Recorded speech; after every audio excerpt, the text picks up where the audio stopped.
Assalamualaikum warahmatullahi wabarakatuh. Waalaikumsalam Waalaikumsalam warahmatullahi warahmatullahi wabarakatuh. warahmatullahi wabarakatuh. Kami dari kelompok 1 akan mempresentasikan hasil diskusi kami yang berjudul Perancangan Mesin Pencacah Sampah Organik berbasis motor induksi 3 fasa dengan sistem gear reduksi yang diampu oleh dosen Pak Dr. Insinyur Efizal Abdul Qadir STMN. Di sini terdapat 4 anggota kelompok. Yang pertama adalah Nabil Ramadan Putratama, yang kedua Muhammad Alfiansah, yang ketiga Prima Wahyu Anggara, dan yang keempat saya sendiri Cikal Rofino Akbar. Next. Selanjutnya slide latar belakang akan dijelaskan teman saya yaitu Alfiansah. Latar belakang yang berisikan tantangan dan potensi sampah. Masalah sampah di perkotaan dengan jumlah volume sampah meningkat seiring pertumbuhan penduduk menimbulkan dampak serius jika tidak dikelola dengan baik seperti penyakit dan lain-lain. Dan peluang manfaat sampah ini seperti pupuk organik cair, padat, biogas sebagai energi alternatif pengganti LPG jika dikelola dengan baik dan menghasilkan nilai jual yang tinggi. Rumusan masalah. Yang pertama itu adalah pengolahan sampah dapur. Bagaimana mengubah sampah dapur organik menjadi pupuk dan biogas. Yang kedua itu kinerja motor induksi. Kita menganalisa torsi motor induksi dengan gear reduksi untuk pencacahan sampah. Yang ketiga itu ada sistem otomasi. Untuk merancang sistem pencacah otomatis berbasis motor induksi dengan timer dan sensor. Terakhir itu peran ibu rumah tangga atau masyarakat untuk meningkatkan partisipasi ibu rumah tangga dalam pengolahan sampah organik. Asal sampah organik itu asal sampahnya itu ada sampah organik berasal dari sisa dapur seperti sayuran, buah, nasi yang telah basi atau limbah makanan lainnya. Sampah jenis ini mudah membusuk namun memiliki potensi besar untuk diolah menjadi produk yang bermanfaat. Itu berpotensi sebagai kompos, pupuk cair, biogas, atau bioslurry. Poin penting ini tuh seperti zat untuk mempengaruhi pengolahan sampah itu bioaktivator EM4 dapat mempercepat fermentasi hasil pupuk dan gas lebih maksimal.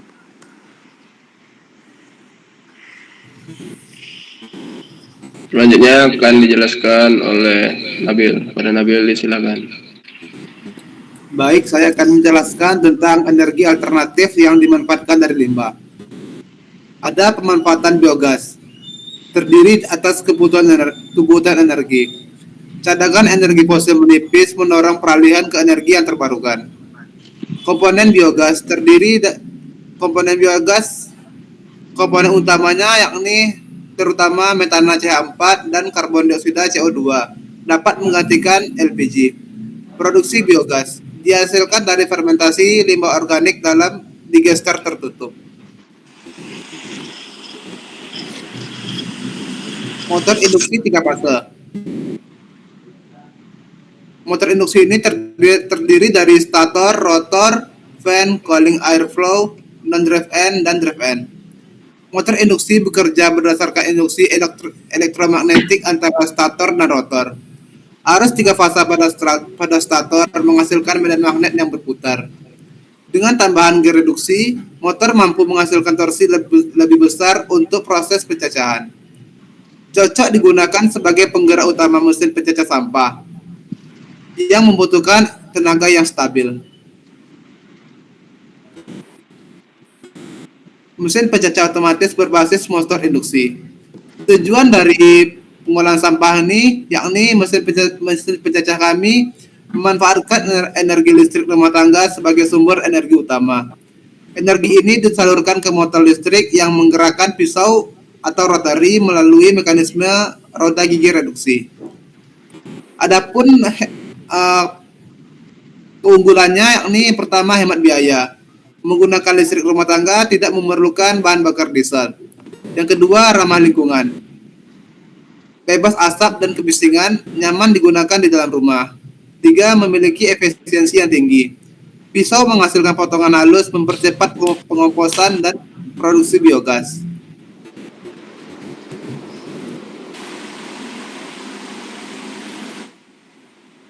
Selanjutnya akan dijelaskan oleh Prima. Kepada Prima, silakan.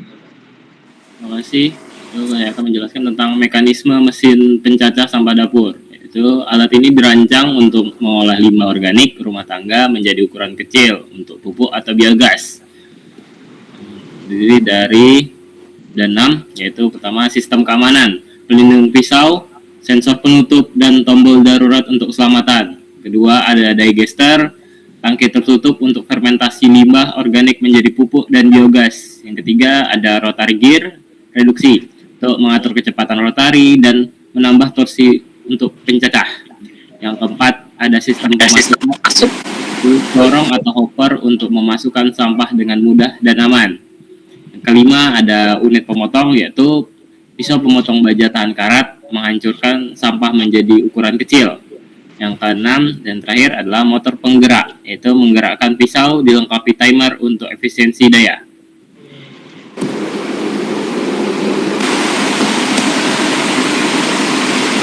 Pertanyaan kami atau desain rekrutmen and objektif ada 6 juga, yaitu rekrutmen, yaitu efisiensi cacah. Ukuran cacahnya kurang pada 1 cm. Kapasitasnya 10 sampai 20 kg per hari dan dilengkapi tombol darurat. Yang kedua ada objektif, kelola sampah sumber, produksi biogas atau pupuk mandiri, menjadikan solusi ekonomis. Yang ketiga pemilihan sketsa.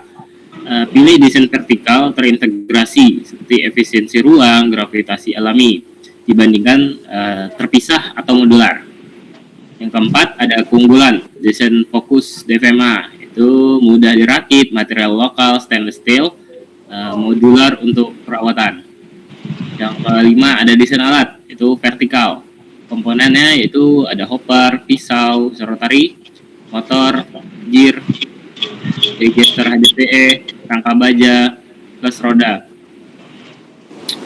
Yang terakhir ada tabel animasi, yaitu sampah masuk dan dicacah, setelah itu difermentasi dan menjadikannya gas dan pupuk keluar melalui saluran pembuangan.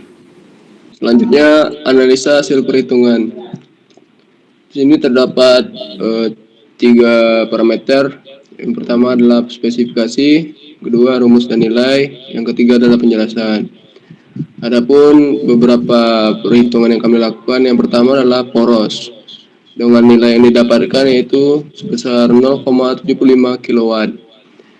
0,75 kW ini sangat cukup karena kan torsi ini cukup untuk mencacah sampah apabila ada sampah yang bebannya melebihi dari kapasitas atau sehingga torsi yang digunakan pada porsi ini tidak mengalami retak atau patah.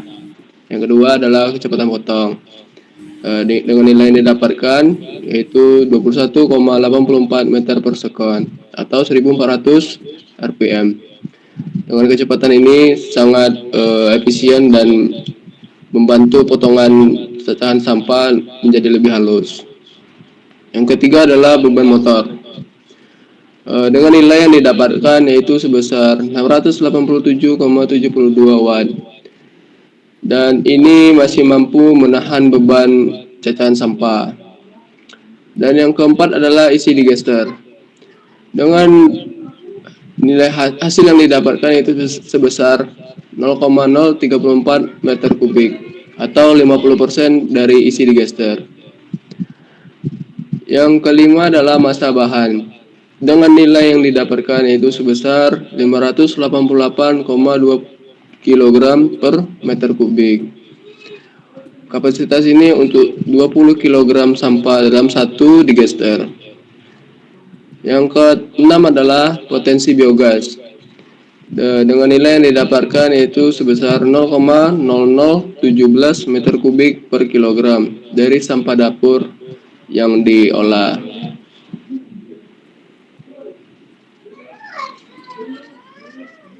Selanjutnya adalah peran pemerintah dan masyarakat. Pemerintah dapat mengambil langkah strategis untuk melalui pembuatan kebijakan, pemberian insentif, dan investasi infrastruktur energi hijau, serta mendukung edukasi publik tentang manfaat energi terbarukan. Yang kedua, masyarakat. Masyarakat berperan dengan mengadopsi gaya hidup ramah lingkungan, menggunakan teknologi hemat energi, dan mendukung kebijakan pemerintah. Kesimpulan yang dapat kami ambil yaitu energi terbarukan sangat penting untuk menciptakan masa depan berkelanjutan dengan mengurangi ketergantungan pada bahan bakar fosil. Pemanfaatan sumber daya alam sekitar dapat menghadapi krisis energi di masa depan. Dengan adanya dukungan pemerintah, investasi, dan peran aktif masyarakat sangat dibutuhkan agar transisi energi berhasil. Bersama kita dapat menciptakan lingkungan yang lebih bersih dan berkelanjutan bagi generasi yang mendatang. Sekian dari kelompok kami. Apabila ada kata-kata yang salah, mohon dimaafkan. Wabillahi taufiq wal hidayah. Wassalamualaikum Assalamualaikum warahmatullahi wabarakatuh.